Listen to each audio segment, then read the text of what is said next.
The Thieves Guild, introduced to fantasy media by Fritz Leiber in the 1940s, has quickly become a staple of high fantasy world building. From the Elder Scrolls to Discworld to every D&D setting ever, the trope has become so useful and enduring that it is rather pervasive in modern fantasy media. But is a Thieves Guild historically accurate? Is it realistic in a fantasy setting? And if no, what needs to be in place before a Thieves Guild can spring? All this and more will be discussed in this very video, so stay tuned.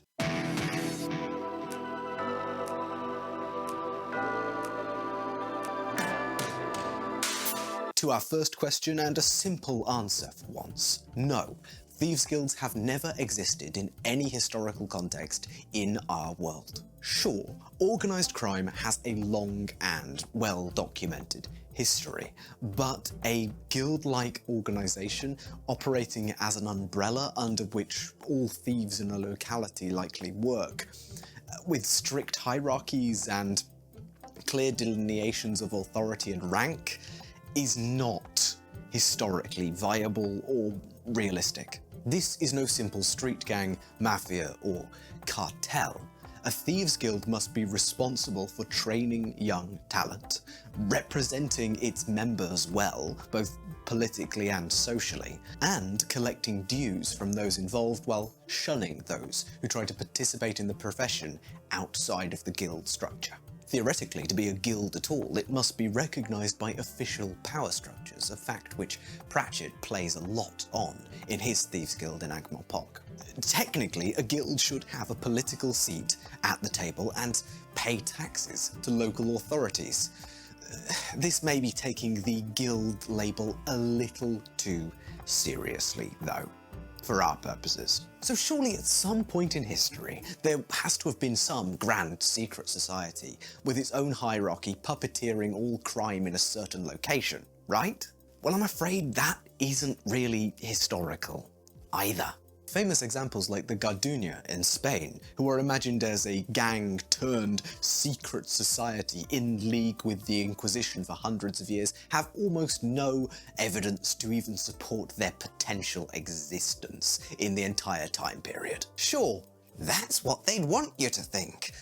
But realistically, an organisation of that size and scope would need significant records of assets and contracts, hard to hide from anyone for that length of time, especially from the prying eyes of historians. The closest we really get are elaborate scams, wherein a ringleader employs thieves, cut purses and pickpockets to steal items, and then might sell those items back to their owners for a price. Such groups did exist in pockets around the Ottoman Empire, and one famous example of this comes to us from a Mr. Jonathan Wild in London. Wild exploited those very same rumours, that same conspiratorial thinking that gets us imagining vast secret society of thieves by becoming the thief-taker general in his society. He was therefore one of the most accomplished men in the country at catching thieves and finding stolen property for a price, of course. To appease the authorities, he rooted out some uncooperative thieves from within his own organisation and ratted out rival thieves from other organisations to keep them off his back. But this all came to a head, really, when he tried to do in Jack Shepherd in this very same way. Shepherd had once worked under Wild, but was now striking out as an independent, and due to Shepherd's reasonable popularity among the public eye and skill in escaping, as well as some messy business on Wild's end, the whole sordid tale ends with Wild being physically attacked and hospitalised while his organisation crumbles around him. And then all reaches a final conclusion of Wild's execution. The messiness, backstabbing, and the fact that most of the money went to Mr. Jonathan Wild should really show us exactly why historical thieves' guilds weren't really a thing. But frankly, common sense could tell us this too. Unlike a drug empire, where there is a product to be sold, or a mafia where protection money kinda has to keep coming in every month, or even a street gang whose numbers often outweigh any small forces of local authority who might come to resist them. The Thieves Guild model has a couple of serious problems. One, as semi-independent guild member operatives, the thieves are kind of out on their own. They're more likely to get caught up in sting operations or simply by bad luck. And two, there's no real guaranteed path to keep money rolling in, like with a product continuing to be sold or protection money that must be paid by the end of the month, for example. Even simple innovations in security in urban environments can result in massive ripple effects for an entire group of thieves trying to sustain themselves, like the invention of the pocket watch chain, for example. And any organisation that relies on a lot of capital being tied up in physical assets is going to really struggle with the advent of modern banking methods, or indeed a simple economic downturn. It is worth noting that Jonathan Wild's good times with his gang were really during the South Sea bubble, a huge kind of economic, speculative boom time, which was too good to last. But I'd like to introduce something that is very much built to last. This is the Game Master's Chest by the Frontier Workshop, and it is beautiful. If you run TTRPGs in person, you will know the struggle of transporting rules, miniatures, dice towers, and everything else you might possibly need without filling an entire car with stuff. The Game Master's Chest is such an elegant solution. A built-in dice tower, LED light, phone charger, and with so much space for fully magnetic minis and organisational tools. Everything in here is magnetic and makes sense for easy and incredibly efficient organisation. Their Kickstarter campaign goes live this month with options to add on to your case. I got a custom engraving of my channel's logo and a brilliant canvas carrying bag too. If you're tempted, the Frontier Workshop suggests getting in early, as the earlier you back, the faster your case will be shipped to you. So get your hands on the Game Master's Chest that can hold a session or a whole campaign at the Kickstarter link in the description. But moving from an absolute steal to discussions of rampant thievery, we've discovered a few key issues with the practicalities of running a Thieves Guild. One, running a relatively decentralised organisation, wherein novices and apprentices are expected to hone their crafts on the job, will lead to many new members being caught picking or cutting pockets. If you have guild-style protections, the guild has a duty to help its due-paying members, either paying bails or bonds, making their stay in jail at least comfortable, lobbying guards or politicians, paying bribes, or getting people out of jail either through lobbying or breaking them out. Sure, it's the embodiment of honour among thieves, but frankly this would get expensive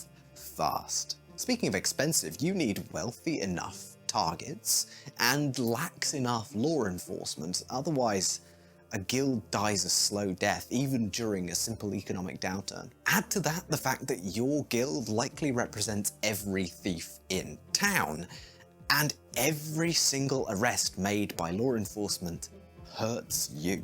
Notwithstanding the fact that if you let your own guild members take the heat for even their own crimes, the guild structure is going to come crumbling down pretty quickly. This was a challenge faced by Wild too, who also discovered another one, which is that even if a Thieves Guild doesn't exist or is impossible to exist, people still assume they do in this conspiratorial mindset, especially with less information than we have in our modern day. It is a real double-edged sword to be operating within a secret society that everyone assumes exists due to simple conspiratorial thinking. Wild used this to his advantage by backstabbing independents and less loyal members of his own group, but that's not really a guild, that's just organised crime with extra steps. And one final issue is that unlike blacksmithing and butchering, Thievery is not a linear skill set. A cut purse, armed robber, and cat burglar all need wildly different physical traits and different expertises and training. There's a reason why criminals tend to specialise early in their careers. A top-notch housebreaker might find it impossible to even try pickpocketing as he stands out too much in a crowd, for example, despite the former arguably earning more from each job than the pickpocket. By normal Thieves Guild logic in fantasy, the housebreaker would be on something of a higher tier than the young novice pickpocket, which really doesn't make sense as skill sets don't develop in that way. The point is really, as far as training is concerned, you're likely to need multiple masters in different specialisms, likely with some guild master on top of them overseeing the structure and planning the big jobs. So with all these obstacles, surely I'm standing in front of you today to completely smash the idea of a fantasy thieves guild, right? Well, not necessarily.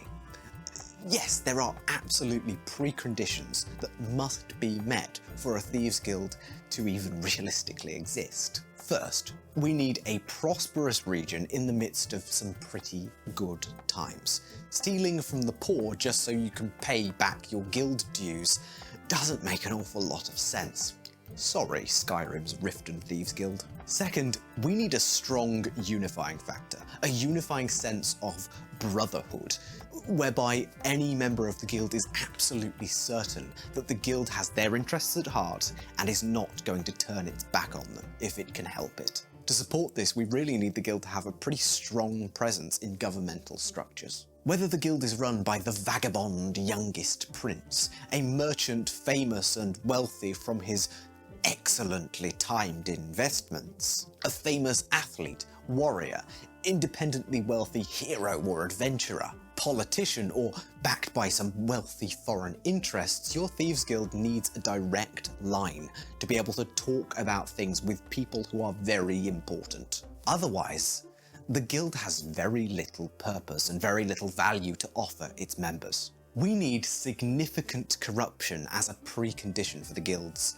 existence, which thankfully is there in much of history and almost all of fantasy. Otherwise, our young apprentice cutpurses keep getting their hands chopped off or, worst case, hanged. The guild therefore must at least have some semi-legitimate controlling interests. And finally, we need a coalition of masters in their specific thieving crafts to train young recruits, and methods good enough to evade any magical defences that a setting might be able to conjure up, perhaps even magical countermeasures to these magical defences, or even the most mundane of defences. We need some expertise to be passed along that makes thievery viable. The weird thing is, though, almost every D&D styled fantasy world has all of these bases pretty much covered. The fact that in high magic settings, magic is quite often to some extent purchasable, and by second level spells we have access to minor telekinesis, invisibility, perfect magical disguises, not to mention teleportation and extra-dimensional spaces, means realistically magical thievery is likely in a ridiculous arms race with magical thievery detection. Sure, arcane wards and locks would be employed in many cases, which just means that an understanding of magic and the ability to use some of it, it becomes an even more potent tool for taking things that aren't yours, perhaps even worth getting guild masters to train apprentices in. I am a firm believer that barring natural or magical disasters, including the appearance of horrific monsters come to tear everything down, D&D worlds should likely be relatively prosperous, especially considering the nature of magic in helping move past a kind of resource-scarce scrabble for survival. Of course, this prosperity is gathered in the hands of the few, the wealthy, noble, and the magical, as has really happened in every society throughout history. But this likely creates an elite class, purchasable by having enough wealth, which successful adventurer types are reluctantly included. But really, having slums in cities where you can potentially buy flying magic brooms is a breeding ground for inequality and jealousy. By the design of the system, offensive or proactive magic is usually more powerful than defensive or reactive magic, which gives a constant edge to the individuals trying to steal, as opposed to trying to protect. This is where our guild masters or our master trainers come in. Think retired adventurers or brigands trying to share their experiences with the new apprentices on how to bypass the latest of magical defenses. They likely formed a team quite some time ago, pulled off a big heist, and now stick to the shadows, try to lay low and train the next generation in their methods. And goodness, you don't need magic to disable magical countermeasures, although it does help. A successful Thieves Guild would likely need a magical specialist to help with non-detection of the guild, to perhaps aid in difficult jobs, or perhaps simply to give them spell scrolls for something that is absolutely necessary to retrieve certain items. Really, the thing could go as high as a court mage, an advisor to the king, which would certainly give that political capital whispering in the king's ear to pass helpful reforms and bills to help the guild when it's necessary, right? But whether the guildmaster is a retired adventurer, sneaky wizard advisor, a Robin Hood type, a thieves guild is likely just as committed to protecting its members and their profession as it is to making money. Most likely, such an organisation needs a unifying principle. And an organisation like this is much less likely to be quite as amoral or brutal as some of their counterparts in organised crime more generally. Furthermore, it really needs to be the human or, demi-human connections that make this happen, not a simple shared profession of thievery. You can't establish a trust-based guild with clear hierarchies when you're in the one profession centred around depriving people of their own valuables. So it is likely that Thieves Guilds members originate around a shared experience instead. Perhaps a street or prison gang bands together finally around a shared identity to rid the underworld of their rivals or anyone who might oppose them. Perhaps many of the members of a particularly downtrodden or forgotten neighbourhood band together with the purpose of putting the world to rights, putting their guys on top, maybe exacting some sort of rivalry or vendetta against the local militia who have abused them for quite so long. Or perhaps a gang of street kids who learn their trade together growing up on the streets and band together in a strong communitarian guild to avoid being taken advantage of by the more experienced and unscrupulous adults in their business. Whatever the case, much like Hunter x Hunter's Phantom Troop, they need a concrete reason as to why the in-group is so powerfully worth protecting and paying to be a part of. And there needs to be some reason as to why these guys so clearly have each other's backs. Because otherwise, we don't have a guild that protects the members who pay dues to it. We have a gang with one or two key leaders. But what about other less magical fantasy worlds? Well, magic is no longer a potential equalizer for the thieves' abilities, but equally, magical countermeasures are going to be significantly lessened. That is, if magic even exists in the world at all. The potential of magically finding thieves suffers from information scarcity, and the practice of warding buildings and things that need protection suffers because of the scarcity of mages at all. What is certainly true is that without the help of magic to hide you from the authorities, there is more danger in running a Thieves Guild from the shadows. But in many fantasy worlds, there are things worse than stealing. Cities likely don't just develop as conurbations to centralise labour and resources, but also as methods of protecting people from the horrors of a fantasy world. I'm not saying that local guards won't seek out criminals or thieves, but it did take until the Victorian era to invent the modern police force. And as far as I'm aware, Victorian England didn't have constant threats of dragon attacks. So I think it's likely that the militia has its hands full dealing with whatever the monster of the week is outside the walls, more so than it can go after petty theft, or what seems like petty, disorganised, natural theft. But one basic fact does remain. A Thieves Guild can only really do well, be a sustainable success, when a civilization is doing well, or at least is in the throes of a massive wealth disparity with rampant inequality. The last sticking point, really, for the Fantasy Thieves Guild is in its leadership.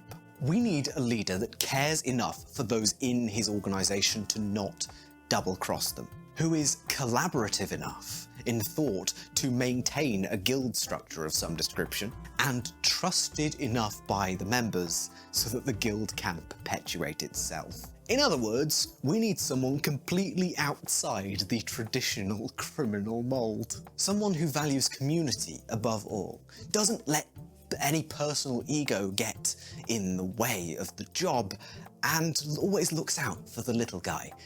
Yeah, it's Robin Hood. As we've seen from the case of Jonathan Wild, even if you have an airtight scheme and you're playing both sides perfectly, if your members or people around you start to get spooked or think that there's a chance that you might betray them, you and your enterprise are done. Of course, there are ways around this leadership problem that don't require a thief with a heart of gold. One such way is demonstrated excellently in the Elder Scrolls Oblivion, as the Grey Fox is personally, ritually robbed of any ego that might get in the way of his operations as a successful guildmaster. Of course, this is not done intentionally, it's the result of a powerful curse from an artifact, but it does give a clear example of the sort of person that really should be a Thieves Guild master. The Phantom Troop from Hunter x Hunter, hailing almost entirely from Meteor City, a place for forgotten and abandoned people with nothing else than each other, gives a perfect reasoning for why that group has such tight-knit connections and is always looking out for itself, for the members and the people within, and certainly gives off a much more mean-spirited sense of a criminal enterprise that is nonetheless centred upon community. But in my view, the classic conniving, backstabbing mastermind completely fails to work as the originator or guildmaster of any Thieves Guild organisation unless they put the absolute fear of God into their members, as Wild tried to do. If the entity running your guild is scarier than what the city or any god will do to you, if it perhaps holds your soul in the balance, or will hunt you down to the ends of whatever afterlife plane you go to if you betray it, then I can see it. Perhaps a many-eyed, tentacly monster with a favourite goldfish could work. But for me, I don't know if I'd even count D&D's Xanathar as a guild master of a Thieves Guild. With the promotion of backstabbing as a legitimate advancement method, the utter and complete mistrust of all operatives and lack of any job-specific training within guild structures, I don't even know if the most famous Thieves Guild in D&D even necessarily counts as one. It feels more like an organised crime ring to me. I'm just saying. I really hope you've enjoyed this delve into the legitimacy and some of the problems with making Thieves Guild work in fantasy, and hope that some of my solutions can inspire thoughts in your mind for your future games or world-building projects. I also really hope that you check out the Game Master's Chest. It's such a great resource for anyone who runs in-person games. I mean, it acts as a DM screen as well as everything else. It's absurdly good. So do check out the Kickstarter and get in on that if you can. And do let me know what sort of topic you'd like me to talk about next. But with all of that said, I've been Tom, otherwise known as the Grungeon Master. Thank you so very much for watching, and I will see you in the next video.